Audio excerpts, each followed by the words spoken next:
শাবান মাস উপলক্ষে তথা শবে বরাত উপলক্ষে কয়েকটি বিদআত আছে। তো সময় অনুপাতে প্রথম যে বিদআতটা আমি আপনাদের সামনে তুলে ধরব সেটি হলো শুধু বিদআত নয়, কুফরি পর্যায়ের পড়ে। যেমন আল ইতিকাদু আন্নাল কুরআন ইয়ানজিলু ফি লাইলাতিন নিসফি মিন শাবান, এই বিশ্বাস করা যে নিশ্চয়ই কোরআনুল কারীমটা অবতীর্ণ হয়েছে শাবান মাসের 15তম তারিখ তথা শবে বরাতের রাত্রিতে। সব মানে রাত্রি, বরাত মানে ভাগ্য, তো সেই হিসাবে হয় ভাগ্যের রাত্রি। তো এই যে শবে বরাত উপলক্ষে কোরআনুল কারীম নাজিল হয়েছে এই রাত্রিতে, যে বিশ্বাস, যে ব্যক্তি বা যে আলেম, যে সম্প্রদায় যারাই রাখবেন তারাই বিদআতি এবং তারাই কুফরি করেছেন। দলিল হিসেবে সূরা দুখানের 3 থেকে 4 নম্বর আয়াত বলা হয়ে থাকে। আল্লাহ সুবহানাহু ওয়া তাআলা বলছেন যে ইন্না আনজালনাহু ফি লাইলাতিন মুবারাকাতিন, নিশ্চয় আমি এই কোরআনুল কারীমটাকে নাজিল করেছি বরকতপূর্ণ রাত্রিতে। বরকতপূর্ণ রাত্রিতে এখানে লাইলাতিন মুবারাকাতিন বলতে আসহাবে ইকরাম এবং যত মুফাসসিরিন ইকরাম রয়েছেন শুধুমাত্র ইকরামা ছাড়া আর কেউ এর উদ্দেশ্য নিসফ শাবান নেননি। তাফসীর ইবনে কাসিরে উল্লেখ করা আছে, হাফিজ ইবনে কাসির রাহিমাহুল্লাহ বলছেন যে ব্যক্তি মনে করে লাইলাতিন মুবারাকাতিন দ্বারা নিসফ শাবান উদ্দেশ্য, সে ব্যক্তি পথভ্রষ্ট, সে সঠিক পথে নেই। এখানে যদি আমি বিশ্বাস করি, কেউ যদি বিশ্বাস করে যে লাইলাতিন মুবারাকাতিন দ্বারা শবে বরাত বা নিসফ শাবান উদ্দেশ্য, তাহলে একাধিক আয়াতে কারিমাকে অস্বীকার করছেন। কারণ কোরআনুল কারীম লাইলাতিন মুবারাকাতিন বরকতপূর্ণ রাত্রিতে নাজিল হয়েছে। আল্লাহ সুবহানাহু ওয়া তাআলা অন্য জায়গাতে বলছেন শাহরু রমাদানাল্লাযী উনজিলা ফীহিল কুরআনু হুদাল লিন-নাস, যে রমজান মাস, যে মাসে আল্লাহ সুবহানাহু ওয়া তাআলা কোরআন নাজিল করেছেন, এই মাসেই কোরআনুল কারীমকে নাজিল করা হয়েছে, যেটা হুদাল লিন-নাস, মানুষের জন্য হেদায়েত স্বরূপ, পথ প্রদর্শক স্বরূপ। তাহলে এই আয়াতে কারিমায় বলছে রমজান মাসে কোরআনুল কারীম নাজিল হয়েছে। আর আপনারা নিশ্চয়ই অবগত আছেন শবে বরাত অবশ্যই রমজানে যায় না, স্বাভাবিক, এটা শাবানে যায়। এই আয়াতে বলছেন রমজান মাসে। আবার সূরাতুল কাদারে আল্লাহ সুবহানাহু ওয়া তাআলা বলছেন ইন্না আনজালনাহু ফি লাইলাতিল কদরি, নিশ্চয়ই আমি কোরআনুল কারীমকে নাজিল করেছি লাইলাতুল কদরের রাত্রিতে। তো লাইলাতুল কদরের রাত্রি মানে মহিমান্বিত রাত্রি, যে রাত্রি 1000 মাস অপেক্ষা উত্তম। আমরা জানি লাইলাতুল কদরটা কোথায় খুঁজলে পাওয়া যায়। রাসূল সাল্লাল্লাহু আলাইহি ওয়াসাল্লাম বলছেন তাহাররাউ লাইলাতুল কদরি ফিল বিতরি মিনাল আশরিল আওয়াখিরি মিন রমাদান, তোমরা লাইলাতুল কদরকে অনুসন্ধান করো রমজান মাসের শেষ দশকে। তো লাইলাতুল কদরটা যায় রমজান মাসের শেষ দশকে। সূরা কদর থেকে যেটা পাওয়া যায়, কোরআনুল কারীম নাজিল হয়েছে এই লাইলাতুল কদরের রাত্রিতে, মানে রমজানের শেষ দশকে। আর সূরা বাকারার আরেকটি আয়াত থেকে যেটা প্রমাণিত হয়, রমজান মাসে কোরআনুল কারীমকে নাজিল করা হয়েছে। ঠিক রমজান মাসে যে রাত্রিতে কোরআনুল কারীমটা নাজিল হয়েছে ওই রাত্রিটাকে বলা হয় ফার্সিতে শবে বরাত, আরবিতে বলা হয় লাইলাতুল কদর। অথচ সেই জায়গা থেকে নিয়ে এসে কোন জায়গায়, মানে কোথাকার বল্টু কোন নাটে সেট করে দিল, বুঝেই আসলো না যে মানে এক জায়গার নাট আর এক জায়গায় লেগে দিল। হ্যাঁ, ঘরের দরজা জানালা যেখানে লাগবে, কেউ যদি জানালার জায়গায় দরজা লাগায়, দরজার জায়গায় জানালা লাগায়, তো ঘরটা কি দেখতে সুন্দর লাগবে? সুন্দর লাগবে না। আল্লাহ সুবহানাহু ওয়া তাআলা আমাকে আপনাকে সুন্দর করে বডি দিয়েছেন, সুন্দর করে ফিটফাট করে, হ্যাঁ, খালাকাকা ফাসাওয়া, সৃষ্টি করেছেন, সুবিন্যস্তও করেছেন।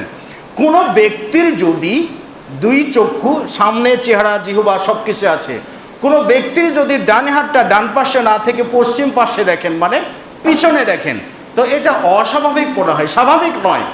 ঠিক এরকমই লাইলাতুল কদরের রাত্রিতে কোরআন নাজিল হলো, আর হুজুরেরা ওয়াজ করে শোনাচ্ছেন শবে বরাতের রাত্রিতে কোরআন নাজিল হয়েছে। এরকম একটা বেমানান বেফাস, মানে বুঝে আসেন এটা কি করে হয়। তো যাই হোক, যে প্রধান দলিল ইন্না আনজালনাহু ফি লাইলাতিন মুবারাকাতিন, এই লাইলাতুল মুবারাকাতুন দ্বারা উদ্দেশ্য হলো লাইলাতুল কদর, শবে বরাত নামক শাবান মাসের 15তম তারিখ নয়। ইসলামে একটা বিষয় বলা আছে জয়ীফ হাদিসে, সেটি হলো নিসফ শাবান। এছাড়া শবে বরাত নামক রাত্রির কোনো ফজিলত বর্ণনায় কোনো জয়ীফ কেন জাল কোনো বানোয়াট হাদিসও নাই, অথচ আমরা নাম দিয়ে ফেললাম শবে বরাত। তো প্রথম বিদআত এই বিশ্বাস করা যে লাইলাতুল কদরের শবে বরাতের রাত্রিতে কোরআন নাজিল হয়। এটা হলো প্রথম বেদাত।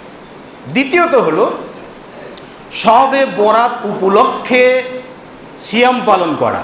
শবে বরাত উপলক্ষে সিয়াম পালন করা এটি হলো 2 নম্বর বেদাত। শবে বরাত আসবে আর 3টি করে সিয়াম পালন করবে। কটা করে? 3টি করে। 13, 14, 15।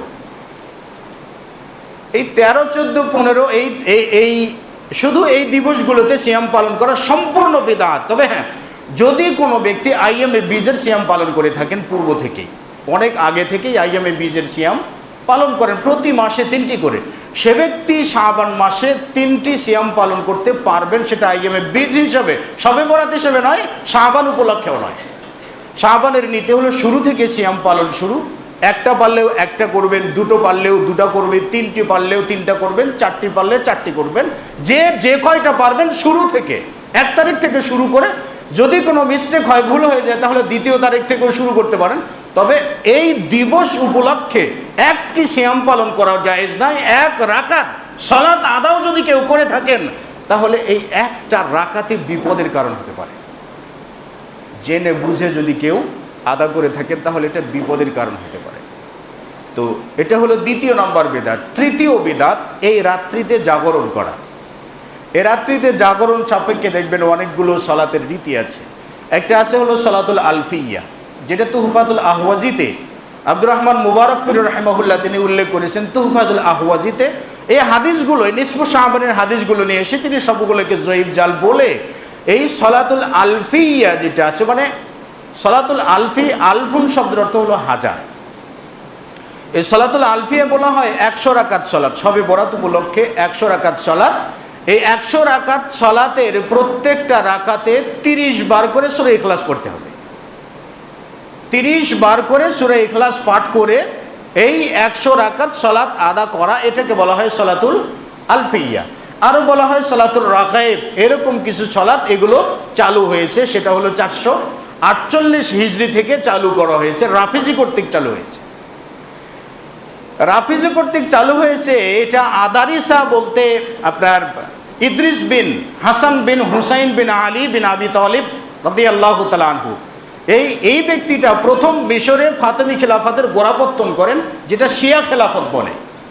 এই ব্যক্তির পরবর্তী প্রজন্ম থেকে ওবায়দুল্লাহ, সে প্রথম যে তিউনিসে যে ফাতেমি খিলাফত কায়েম করে। তারপর এই মধ্যপ্রাচ্যে বিরাট সাম্রাজ্য তাদের গড়ে ওঠে। এই ফাতেমি খিলাফতে যারা রাফিজিরা ছিল, এই রাফিজিরা তাদের শিয়া মতবাদ প্রচার করার জন্য, শিয়া ভিত্তিকে শক্তিশালী বা মজবুত করার জন্য অনেক কিছু প্রতিষ্ঠান তারা চালু করে। তার মধ্য থেকে আপনারা জানবেন মসজিদুল আজহার, যেটা আজকে জামিয়াতুল আজহার নামে পরিচিত, আল আজহার বিশ্ববিদ্যালয়, এটা প্রথম তৈরি হয় মসজিদ। এই মসজিদের শবে বরাত উপলক্ষে মুইজ্জুল দ্বীনিল্লাহ সে সালাত আদা করত। এই ফাতেমি খিলাফতের 4র্থ খলিফা, সেই প্রথম এই মসজিদটি নির্মাণ করে তার রাজত্বকালে, এবং সেই ব্যক্তি প্রথম শবে বরাত এই মসজিদে প্রথম চালু করে। এবং কোনো কোনো বর্ণনায় পাওয়া যায় বাইতুল মাকদাসে সর্বপ্রথম 448 হিজরিতে এটা চালু হয়ে যায়।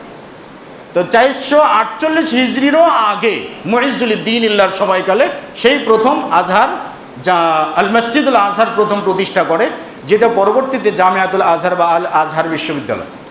এটা যতদিন যাবৎ ফাতেমি খেলাফত ছিল, ততদিন তাদের তালিম, তাদের ধর্মচর্চা, তাদের শিক্ষা দীক্ষা সব কিছুর কেন্দ্র রূপে পরিচালিত হয়ে থাকতো। তাদের রাষ্ট্রীয় কর্তৃক এটা পরিচালিত হতো। তারপরে যখন সালাউদ্দিন আইয়ুবী একেবারে সব কিছু উৎখাত করলেন, তখন থেকে এটা তার গুরুত্ব হারায়। পরবর্তীতে মামলুকদের যুগে এসে সে আবার আস্তে আস্তে প্রাধান্য বিস্তার করে আল আজহার বিশ্ববিদ্যালয়। এই জন্য স্বাভাবিকভাবে দেখবেন জামিয়া ইসলামিয়া তথা মদিনাতুল মুনাওয়ারার সাথে আজহার বিশ্ববিদ্যালয়ের আকীদাগত বা বিশ্বাসগত কিছুটা তারতম্য থেকে যায়। এবং আশ্চর্য হবেন, আজহার বিশ্ববিদ্যালয় থেকে কিছু কিছু অধ্যাপক বেরিয়েছে।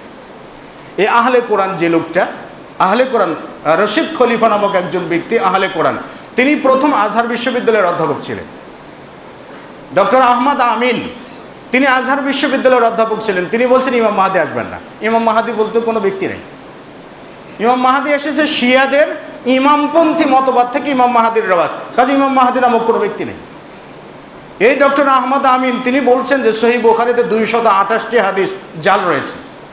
তো কিছু কিছু, আমি বলছি না আজহার বিশ্ববিদ্যালয়ের সকলেই ভ্রষ্ট, এমন বলছি না, তবে প্রত্যেকটা যুগে প্রত্যেকটা প্রজন্মে কিছু কিছু দুই একটি করে অধ্যাপক থেকে গেছেন যারা ইসলামের, প্রকৃত ইসলামের গায়ে কিছুটা হলেও কালিমা লেপন করে গেছেন।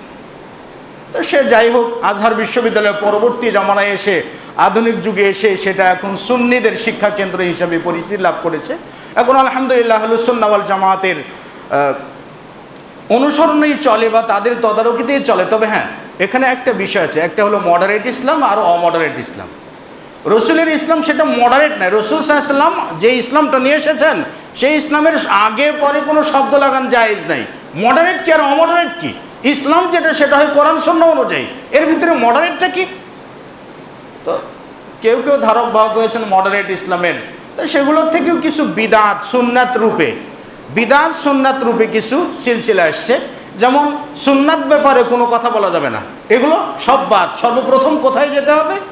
এই যে কিছু নিয়ম নীতি, এই আজহার বিশ্ববিদ্যালয়ে প্রথমত প্রতিটি আপনার মুসলিম ব্রাদারহুড জন্মের পর থেকে এই আজহার বিশ্ববিদ্যালয়ে প্রভাব বিস্তারের চেষ্টা করেছে, বিতাড়িত হয়েছে, আবারও প্রবেশ করেছে, বিতাড়িত হয়েছে, মানে এরকম ইঁদুর বিড়াল খেলা চলছে আছে। তো আমি যেটা বলতে চেয়েছিলাম যে ফাতেমি খেলাফত যখন প্রতিষ্ঠিত ছিল, তাদের মধ্য থেকে আজহার বিশ্ববিদ্যালয়কে প্রথম প্রতিষ্ঠিত করা হয় ফাতেমি রাজ্যের যাবতীয় বিষয় এবং শিয়া মতবাদ প্রচার করার স্বার্থে। পরবর্তীতে আলহামদুলিল্লাহ সেটা সেই জায়গাতে আর নেই, বদলে গেছে। আজহার বিশ্ববিদ্যালয় বদলে গেছে, আরও অন্য অন্য সব কিছুই বদলে গেছে, তাদের আধিপত্য নেই। তো শবে বরাত, এই শবে বরাত নামক যে রাত্রিটা ওই ফাতেমিয়াদের থেকে এসছে, আসলো থেকে, আর আজকে সেটাকে আমরা একেবারে উৎসব মুখর করে পালন করছি।